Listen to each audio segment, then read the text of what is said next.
ଯେଉଁ ମାନଙ୍କର ହସ ବହୁତ ସୁନ୍ଦର ସେଇମାନଙ୍କର ଆଘାତ ବହୁତ ଗଭୀର।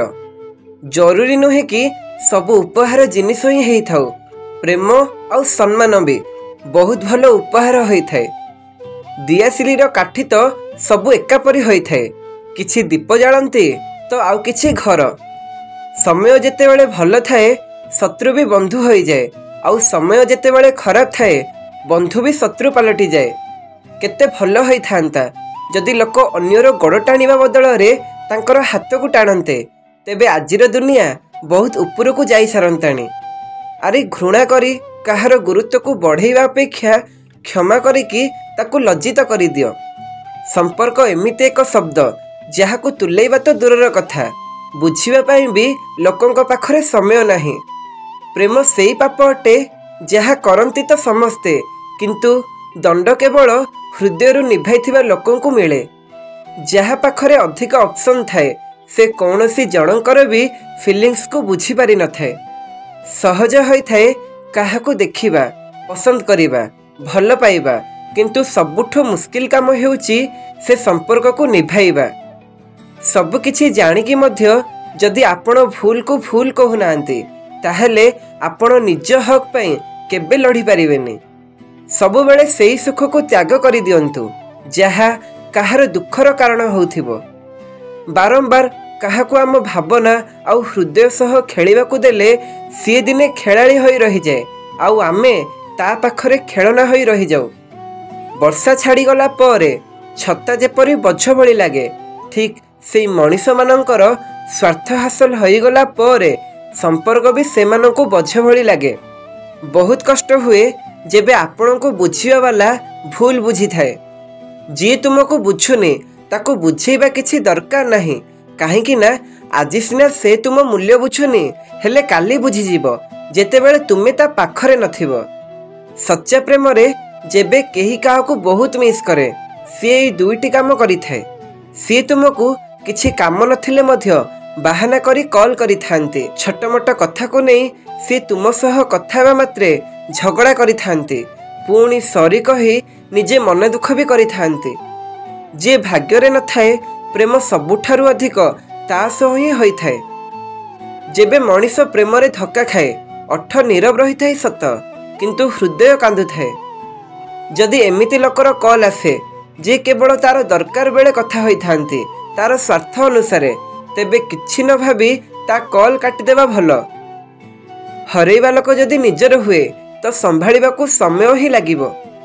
ପିଲାଦିନ କେତେ ଭଲ ଥିଲା, ସେତେବେଳେ ଖେଳନା ହିଁ ଜୀବନ ଥିଲା, ଆଉ ଏବେ ଜୀବନ ହିଁ ଖେଳନା ହୋଇଯାଇଛି। ଭଲ ହେଇଛି ଆଜି ଆଇନାରେ ଚେହେରା ଦେଖାଯାଉଛି, କେବଳ ଯଦି ନିଜ ଚରିତ୍ର ଦେଖାଯାଉଥାନ୍ତା ଏଠି କିଛି ଲୋକ ଆଇନା ଦେଖିବା ହିଁ ଛାଡ଼ି ଦେଇଥାନ୍ତେ। ଏଇ ଦୁନିଆରେ ସବୁ କିଛି ସମ୍ଭବ ଅଟେ, କେବଳ ନିଜ ଉପରେ ବିଶ୍ୱାସ ଥିବା ଦରକାର। କିଛି ଲୋକ ଏମିତି ବି ଅଛନ୍ତି ଯିଏ ଆମ ସାମ୍ନାରେ କେବଳ ଆମର ହେବାର ଅଭିନୟ କରିଥାନ୍ତି। ପ୍ରେମ ହେବା ପାଇଁ କିଛି ସମୟ ଲାଗିଥାଏ, କିନ୍ତୁ ପ୍ରେମକୁ ଭୁଲିବା ପାଇଁ ସାରା ଜୀବନ ଲାଗିଯାଏ। ଏଠି କାହା ପାଖରେ ଟାଇମ୍ ନାହିଁ, କିନ୍ତୁ ଟାଇମ୍ ପାସ୍ ଏଠି ସମସ୍ତେ କରିଥାନ୍ତି। ଜୀବନରେ କିଛି ଏମିତିକା ସାଥୀ ମିଳନ୍ତି ଯିଏ ଖେଳନା ସାଥିରେ ନୁହେଁ, ମଣିଷର ହୃଦୟ ସାଥିରେ ଖେଳିଥାନ୍ତି। ମନକୁ ପବିତ୍ର ରଖନ୍ତୁ, କାରଣ ଜୀବନର ଶେଷ ହିସାବ ଅର୍ଥର ନୁହେଁ କର୍ମର ହେବ। ହୃଦୟ ସବୁବେଳେ ସମସ୍ତଙ୍କୁ ବିଶ୍ୱାସ କରିନିଏ, ସେଥିପାଇଁ ତ ସେ ସବୁବେଳେ କଷ୍ଟ ପାଉଥାଏ। କେବେ କାହାକୁ ଏତେ ଚାହଁନି କି ପରେ ଆଖିକୁ ଲୁହ ଛଡ଼ା ଆଉ କିଛି ଦେଖାଯିବନି। କେତେ ଭଲ ଲାଗିବ ନା ଜୀବନରେ ଏମିତି ମଣିଷ ରହିବା ଯିଏ ତୁମ ସହିତ ରହିବା ଛଡ଼ା ଆଉ କିଛି ବି ଚାହିଁନଥାଏ। ଅନ୍ୟ ଲୋକଙ୍କ ଜୀବନରେ ନିଜକୁ ଖୋଜିବା ବନ୍ଦ କରିଦିଅ, ଦେଖିବ ତୁମେ ଆଉ ତୁମ ଜୀବନ ଉଭୟ ସୁନ୍ଦର ଆଉ ସରଳ ହେଇଯିବ। ଧୋକା ହିଁ ଶିଖେଇ ଦେଇଛି ଏଠି ଭଲ ହେବାର ସମସ୍ତେ ଭଲ ଅଭିନୟ କରନ୍ତି, ବାସ୍ତବରେ ସମସ୍ତେ ନିଜ ସ୍ୱାର୍ଥର ଗୋଲାମ ହୋଇଥାନ୍ତି। ପ୍ରେମ ସେତେବେଳେ ଜୀବନରୁ ଶେଷ ହୋଇଯାଏ ଯେବେ ଜଣଙ୍କର ଅତ୍ୟଧିକ ପ୍ରେମ ଆଉ ଜଣକୁ ବୋଝ ଭଳି ଲାଗେ।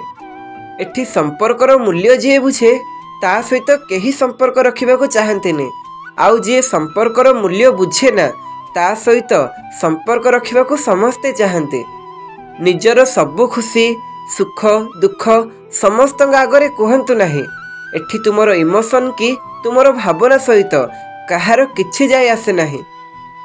दुख समय रे केबे भी भांगी पड़ंतु नाही, कारण अंधकार राति परे सुंदर सकाळ निश्चित आसी थाए। अधिकता सबु जिनिस को विष करि देई थाए, ताहा पुणी औषध हेउ, महु हेउ, जत्न हेउ अबा प्रेम। काहाको परखिबा बदल रे बुझिबाकू चेष्टा कर। निज उपरे विश्वास करबा शिखि जाओ। लोक केते भी विश्वस्त होई थांतु, दिने विश्वास आउ हृदय भांगी ही दियंती।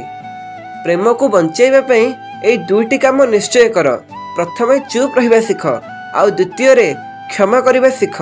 देखिबे सबु संपर्क ठीक हेई जिवो। प्रेम तीन प्रकार होई थाए। जे मिलुची ताकू भल पाओ, एईटा हेउची बुझामणा। जहाकू भल पाउच सी जदि मिल जाए ताहा सफलता। जे मिली पारिबनी जानिके भी ताकू भल पाओ, यह हेउची प्रेम।